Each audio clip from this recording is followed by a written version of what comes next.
to see what he can come up with here today. And of course, for the PGJC Navy Sea Lions, joining us here out on the sidelines here for us. But then you take a look at these two teams. LaSalle going into this one as prohibitive favorites kasi wala pa silang talo sa conference na to. That's right. And actually, mas maganda yung pinapakita na level ng DLS. Their last game. So mas gusto ng coach nila na talagang give chance also to other teammates, especially pag lamang yung squad. Doon nila pinapalaro lahat. Speaking of Noel Campton, he has a lot of experience with the national team already. And of course, trying to bring that experience to change in the future. Ito naman ng Navy, a bit inconsistent so far this conference. 2 losses already along with 3 wins. But of course, alam naman natin, at least based on paper, they do have a lot of heavy hitters here and they could make a push. Antayin na siya ng kanilang opponents. Other players from their squad should also step up to contribute in the scoring department. Again, Greg Delor, as we mentioned a while ago, someone we expect to do a bit more. 9 points in his last game as a PGJC Navy take a 3-point advantage against LaSalle early on in set number 1. At bakit whoever is the top scorer of their squad, dun sila nagfo-focus sa mga trainings nila on how to limit the numbers for that player. And I think that was effective for their opponents previously, the Chris Cross. Dahil talagang nabantayan nila si Greg Dolor doon. Well, Greg Dolor couldn't score then, and that time trying to find the right angle but goes wide. LaSalle trailing now by 4. This is a good start for PGJ Eco Oil. 5 serving 1 here. Navy going off to a great start. Adahar with the setup. Got a bit of a check that slowed that down. Hasmin to the other side, and that's good. Everything's working well for the side. And your coaches minsan nakadorm din. Ang magkakasabay pa kayo mag-dinner, araw-araw kayo nakikita sa training. Hindi naman nakakasawaan. Hindi naman. Alright, so it is the Navy who have been getting things done up until then. The official height of si Magalaman, it's 6'5". Wow. And speaking of... Yep. On cue, his second with that close cross court. Take a look at that again. Courtesy of Peter Kiel trying to get things going again. Adahar. Oh. So here today. Parang kilala ko yung mga Team Diesel na yon. As Hasmin. Ooh, that was close. Oh, good defense. Well, LaSalle showing a bit of resilience on the defensive end, and it pays off as Campton kills it. On the service line again. As Navy trying to pile the misery on LaSalle. Neil Hasmin all the time in the world with the setup. Oh. Adahar, well dealt with by Navy. Naman si Kiel. Good coverage. Oh, overset. But the coverage is there from Dolor. Dolor. Straight to the libero. We go to the other side and again, De La Vega doing a great job there. Dolor with a bit of mustard on it. Yeah. Kita niya na talaga nakasarado the block. Take a look at that. Good coverage for the side of PGJC Navy. And we did mention na MJ Fortuna on the service line. Good serve. Yeah, but good first ball. Yep. Scoring off the block and LaSalle. Continue, MJ Fortuna. Easy serve. Ooh, and that was hit with some ill intentions as 17-7-21. Oh, good serve. Almost an ace, but what a pancake save as well. Oh, there was no stopping that one though. Good serve. Now from the back, great defensive coverage there. Bit difficult, free ball to play with here for Navy. Santos. From the back, no touch. Hit the tape. The save was there. Oh. And maybe that was a challenge. Well, away for frame number 1.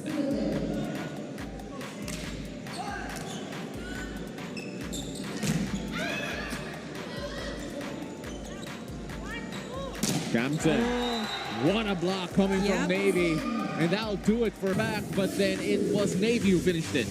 Yeah, and ang ganda ng block na yun sa cross-court ni Adahar. Narinig natin dun kay Coach Mike during the timeout na ang strength ni Noel Campton is the cross-court. So yun naman ang ginawa ni Adahar is to close that cross-court to stop Noel Campton's attack. 25-22 at the end of frame number 1 with Navy drawing first blood here. Don't go away. You're still watching the Spikers. PGJC Navy sa timeout ni Coach Mike because they follow the instructions of their coach to get that first set win. And looking at the numbers, di naman masyadong nagkakalayo sa attack department, but the blocks, take a look at that. Navy tallied 4 blocks.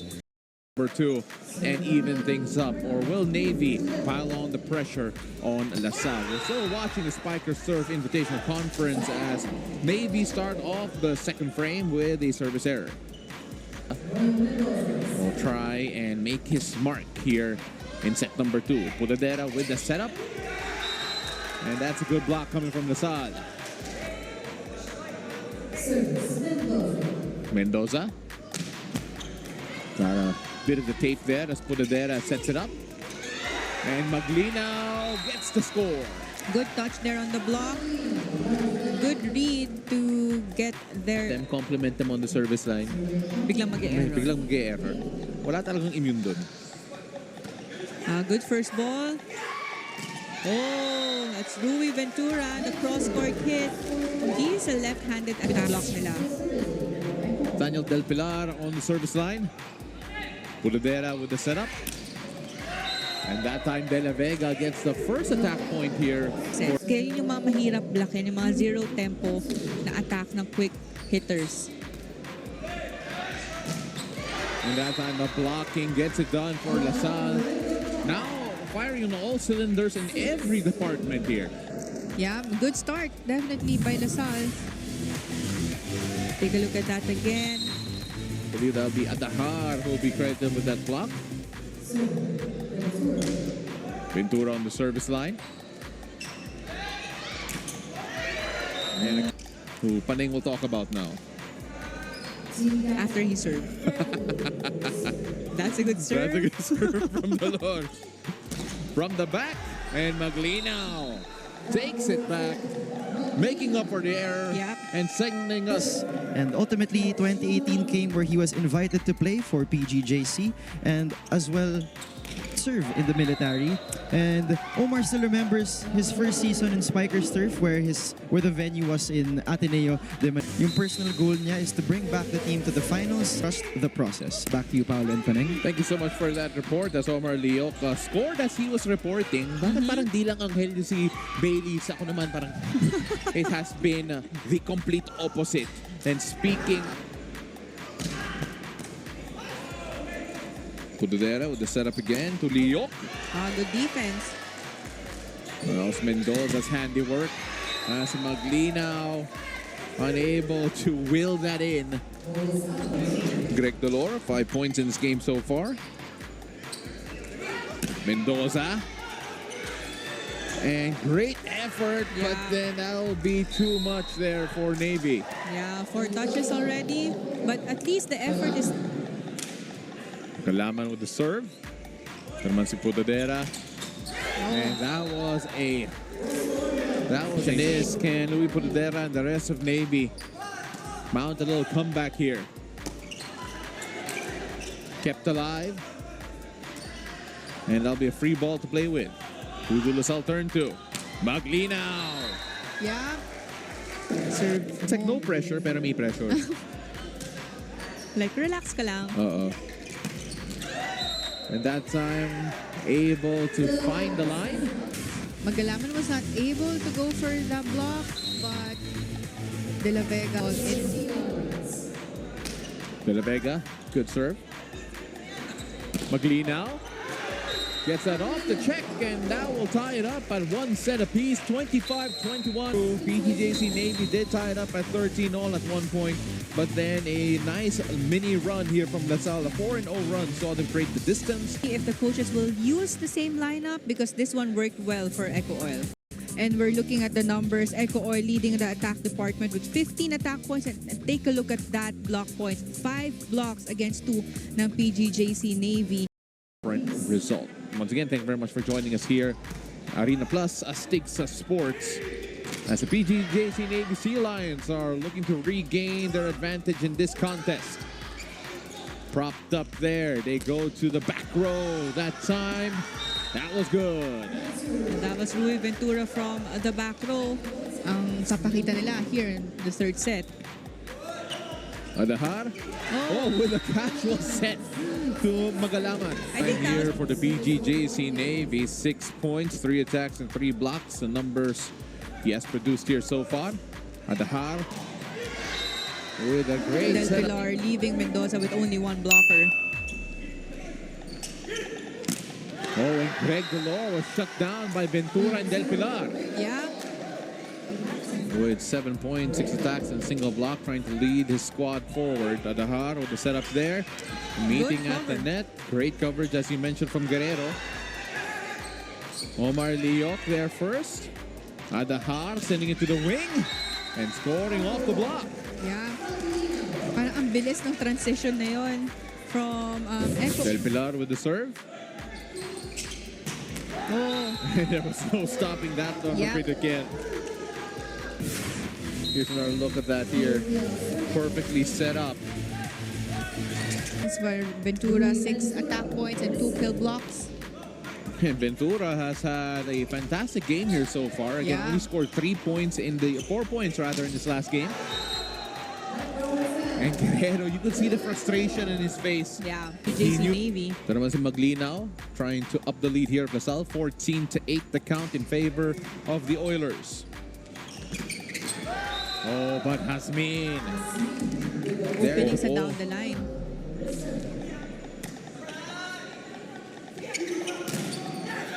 And that time, unable to save it.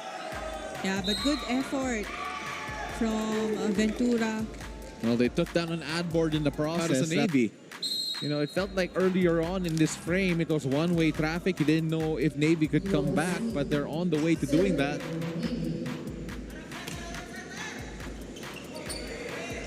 Guerrero with the setup to Mendoza.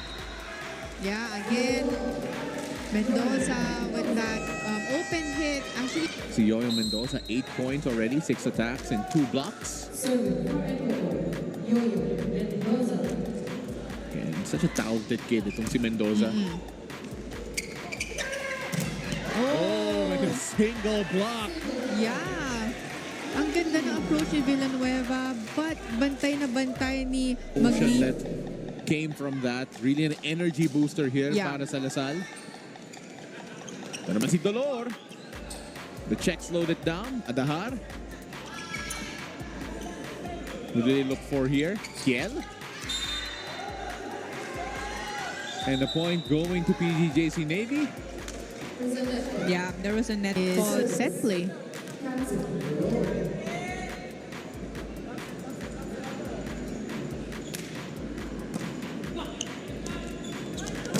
Oh, and that was a great hit coming from Lasal again. Just when Navy start to build a bit of... Yeah, it was Adahar actually. I think he changed his type of set dahil inaantay niya ngayon yung mga middle attackers niya for the approach. And Here's Peter Kiel. yeah, nakailalim doon si Ventura for the attack. Back-to-back points for... Oh, And that's a great reply coming from Yep. Navy. well, it's been a while since they got a kill block. Feeling ng pagpalo, but then just didn't work out. Maglinaw.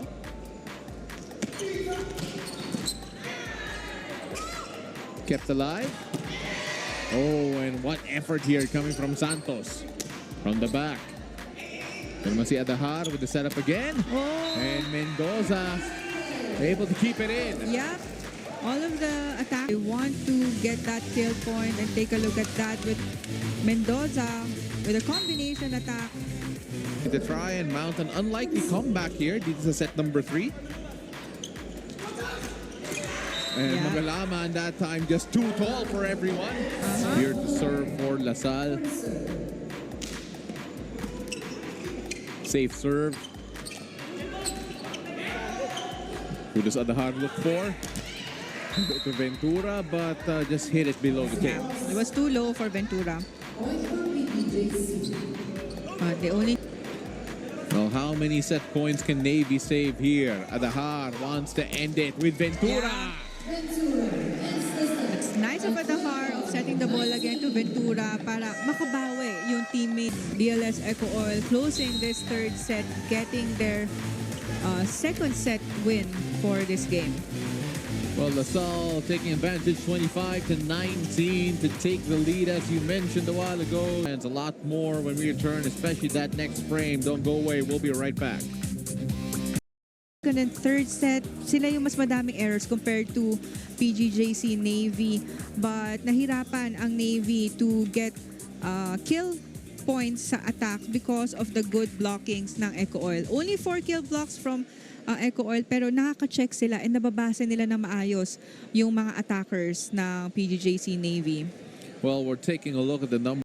Before he sets it to his wing attackers. Kaya parang ang term dyan ng mga volleyball players is fiesta ka ngayon dahil single blocker lang meron na sumasabay sa'yo.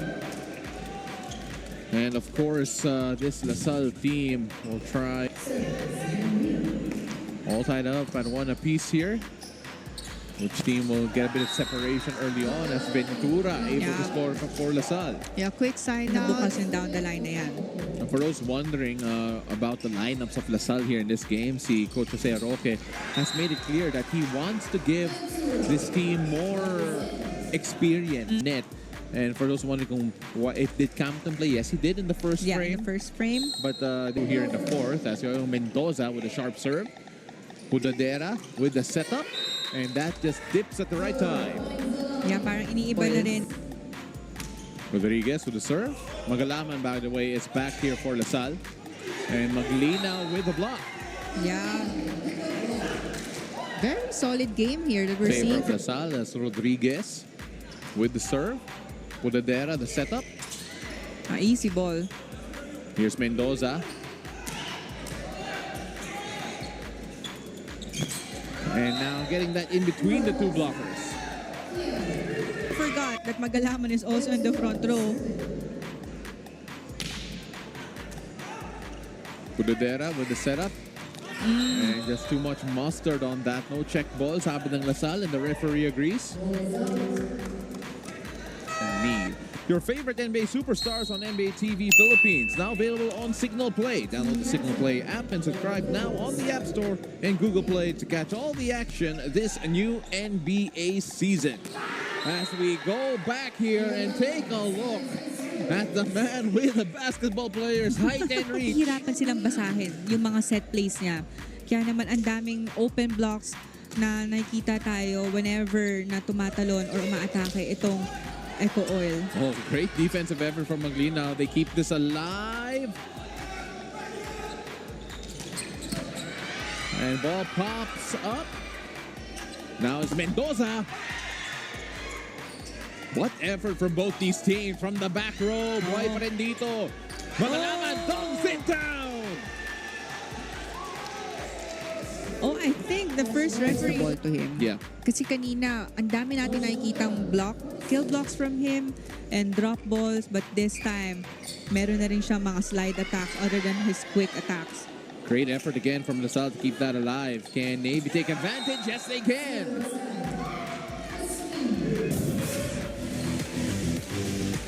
Let's take a look at that again. And ooh, that Niya talaga. parang galit eh. Oo. Here's Pudadera. And De Castro. Oh, and getting between the two blockers. Talagang nilaban na niya dahil kahit na ang daming kill blocks itong Eco Oil, okay pa rin na wag mo. Good serve from Mendoza. As Rodriguez keeps it alive. And that time it is the Navy's turn to show off their net D. Na courtesy. Oo nga. Pamparelax yan while waiting for the serve. I'm actually just really impressed with what he just did. Here's Rodriguez. Pudadera. And the net D working again. Magalaman back in the game, by the way. Who did they set up here? The slide, it works! Yeah, that's the third slide na sinet kay Magalaman. And well, on the side of PGJC Navy, there's Kiel, Dolor, and De La Vega. And also Hasmin. Who did they turn to here? Oh! What a play coming from Lasal. Yeah! But a good first ball. And of course, pag may maganda kang first ball, the setters magpapaikot. So back-to-back points for a Navy. And that could be crucial, especially if Navy could string together a bit of momentum, a bit of rhythm.